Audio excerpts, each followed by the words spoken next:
అదొక పెద్ద అడవి. అందులోని దట్టమైన పొదల్లో ఓ కుందేలు పిల్ల నివసిస్తుంది.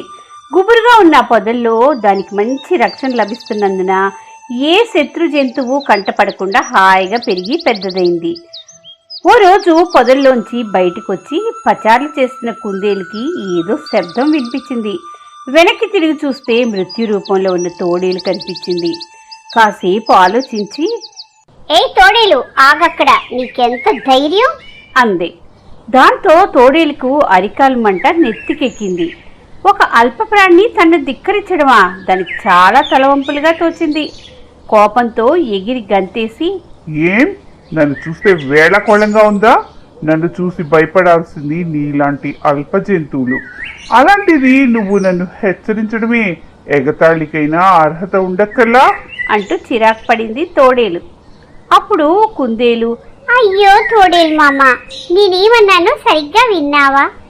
నన్ను అపార్థం చేసుకున్నావు. నీకెంత ధైర్యం అంటే అర్థం నువ్వు చాలా ధైర్యవంతురాలు అని నా ఉద్దేశం అంటూ సంజాయిషి ఇచ్చింది.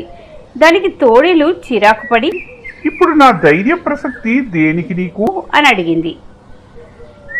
అప్పుడు కుందేలు అటూ ఇటూ చూసి ఏదో రహస్యాన్ని చెప్తున్నట్టుగా ఇలా అంది. తోడేలు మామ, నిజంగానే నీ ధైర్యాన్ని ప్రశంసించాల్సిందే. ఎందుకంటే కొద్దిసేపటి క్రితం కొందరు వేటగాళ్లు అడవిలోకి ప్రవేశించారు. చిరుతపులి బెదిరింది, సింహం తోక ముడిచింది, పెద్ద పులి కూడా గుహలోకి దూరింది. చిన్న చిత్క అల్ప ప్రాణులైన మేము అటు ఇటు లేకుండా ఊపిరి శబ్దం అయినా వినిపించకుండా ఎక్కడి వాళ్ళు అక్కడ నక్కి కూర్చున్నాం. బహుశా నీకు వేటగాళ్ల సంగతి తెలియదేమో పాపం. వాళ్ళ దగ్గర నాటు తుపాకులతో సహా లేని ఆయుధం లేదు. అయినా నువ్వు ధైర్యస్తురాలివే. అందరం భయంతో బితుకు బితుకుమంటే నువ్వు నిర్భయంగా ఉల్లాసంగా తిరుగుతున్నావు.